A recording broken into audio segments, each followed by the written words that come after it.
Muito bom dia, amigos de todo o Brasil. Bom dia para você que acompanha a programação do Terra Viva, cultivando o melhor do Brasil, a partir de agora para o nosso dia a dia rural.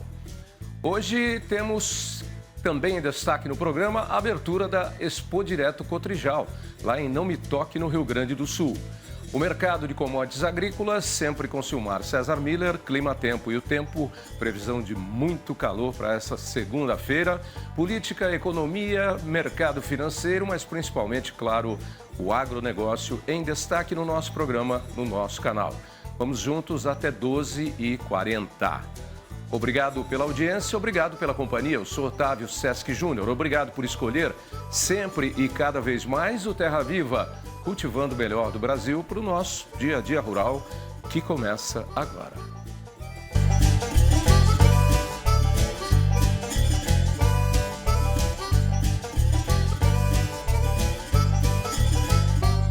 Em destaque para as principais notícias da manhã de hoje pela internet, UOL e Band, band.com.br, conflito na faixa de Gaza em destaque. O Conselho de Segurança da ONU se reúne para discutir guerra no Oriente Médio. O ataque de Israel durante espera de ajuda humanitária matou mais de 100 palestinos. O craque Neto elogia o Palmeiras no apito final e crava: vai ser campeão invicto no Paulistão. Mito ou verdade, suco de maracujá realmente acalma? Nutricionista explica os benefícios da fruta. No MasterChef, Rei do Sorvete celebra a edição com confeiteiros.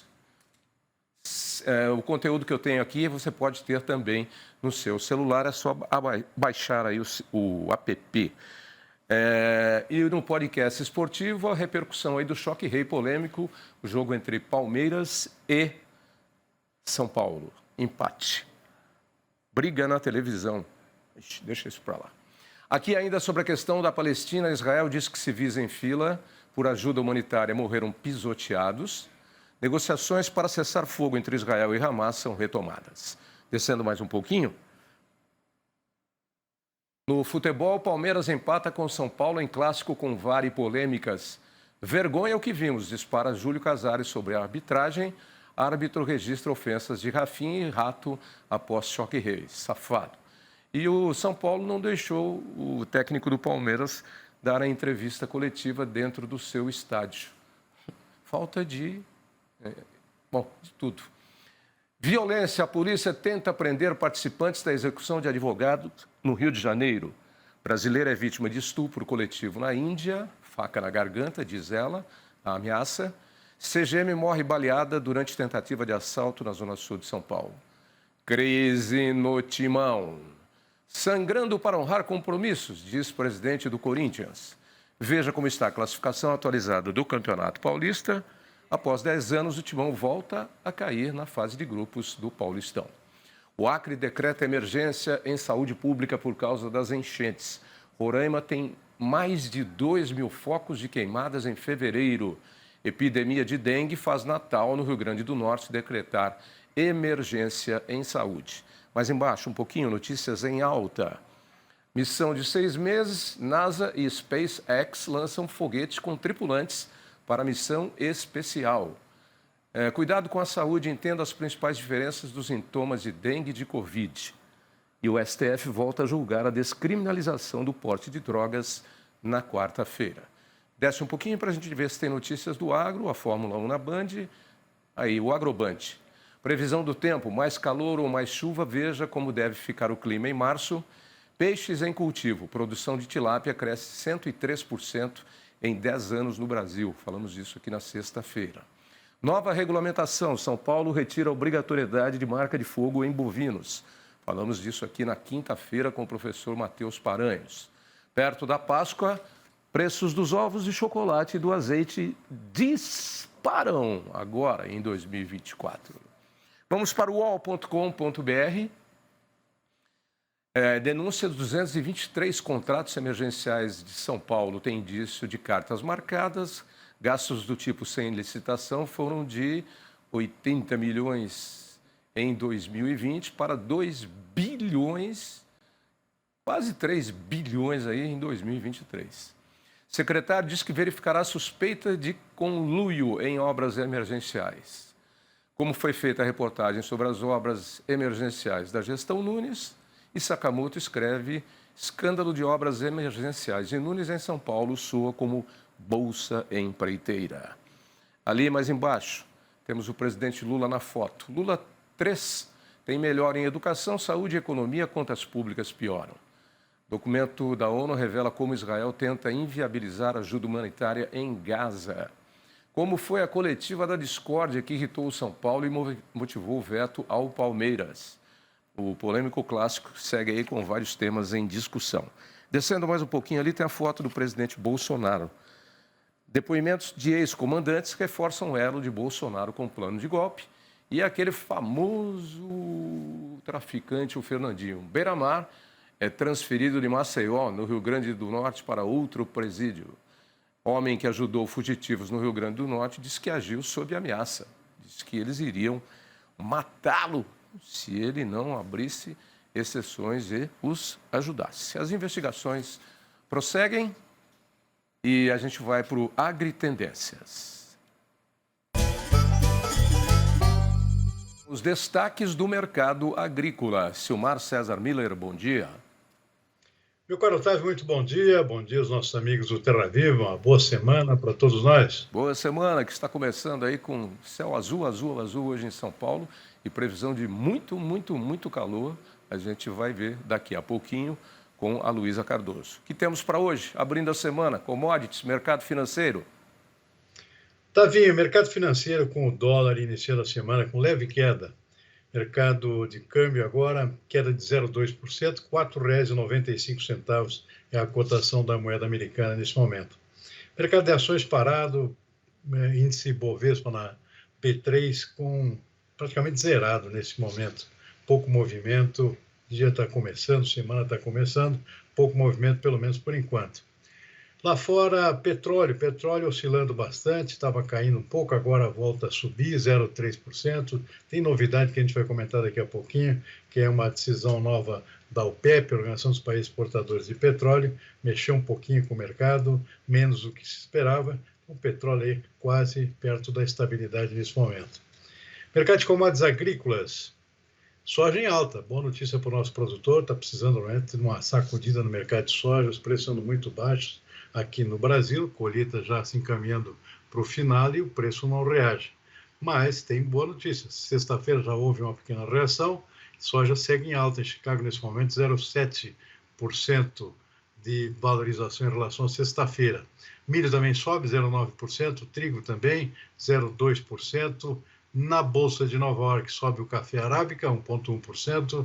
Açúcar bruto caiu bastante semana passada, tenta uma pequena reação agora, com alta de 0,2%. Cacau segue firme e forte, batendo todos os recordes todos os dias, volta a subir hoje, mais 1%. Na contramão, o algodão cai um pouquinho, 0,9%, e o suco laranja também, 1,8% abaixo de sexta-feira. Boi gordo no mercado futuro da B3, com uma pequena valorização de 0,1% no contrato futuro de março, negociado na B3 em São Paulo. Tavinho. Ok, vamos a outros destaques aqui. Porque a África do Sul abriu o mercado para pescados do Brasil após a aprovação de autoridades sanitárias. Esse é o 17º mercado aberto somente neste ano. O país africano importou 558 milhões de dólares em produtos do agro brasileiro em 2023, como carnes, madeira e produtos florestais.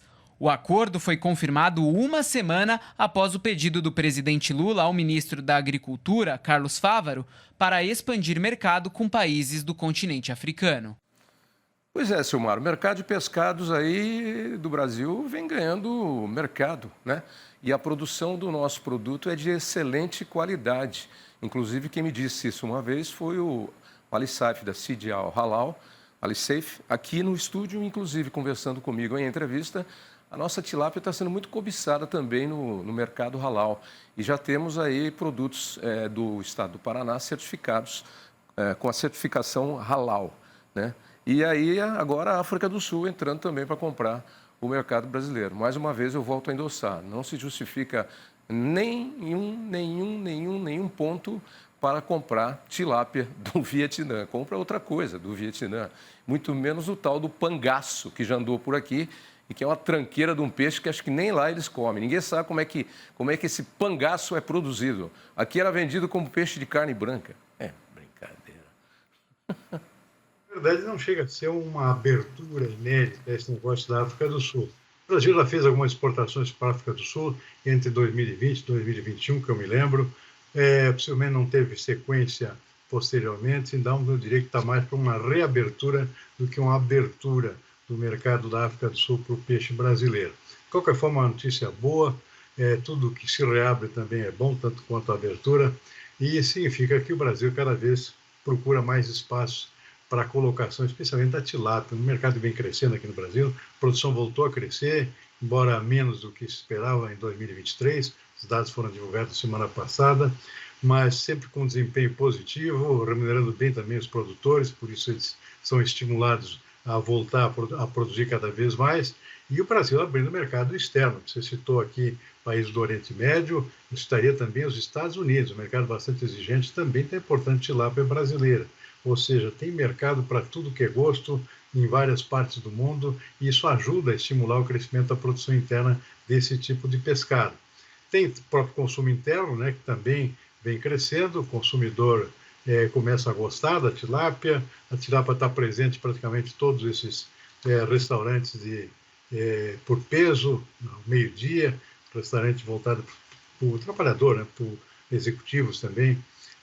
Eu vejo aqui em São Paulo sempre a presença de tilápia no cardápio desse tipo de restaurante. E isso significa estímulo ao consumo também. Então é boa notícia, de qualquer forma, essa abertura de mais mercados, ou reabertura que seja, além do próprio crescimento da produção e do consumo dentro do próprio Brasil também, que precisa crescer mais, porque o brasileiro consome ainda pouco pescado, né? Sim, o Brasil consome pouco pescado, mas a produção do pescado cultivado tem aumentado. A gente até comentou disso aqui um pouquinho na sexta-feira, e hoje é destaque no Agroband, pode piscar na tela aí para a gente, olha lá. Produção de tilápia cresce 103% em 10 anos no Brasil. Produção brasileira de peixes de cultivo em 2023, 579.080 toneladas. Crescimento de 5,28% em relação ao ano anterior, mostra o levantamento da Associação Brasileira de Piscicultura. Essa um pouquinho para a gente aproveitar a notícia aí, que estamos bastante tempo hoje. Olha lá, falando aí de números da tilápia, descendo mais um pouquinho, tilápia ganha participação no mercado, interesse crescente dos consumidores. E a piscicultura responde com maior produção. A espécie já está presente nos cardápios em todo o país, como o Silmar falou. Desce mais um pouquinho, deixa eu ver se temos mais algum outro detalhe sobre essa notícia. Não temos. Mas o Brasil é o maior exportador de tilápia para os Estados Unidos, Silmar. E a tilápia é um peixe muito saudável também.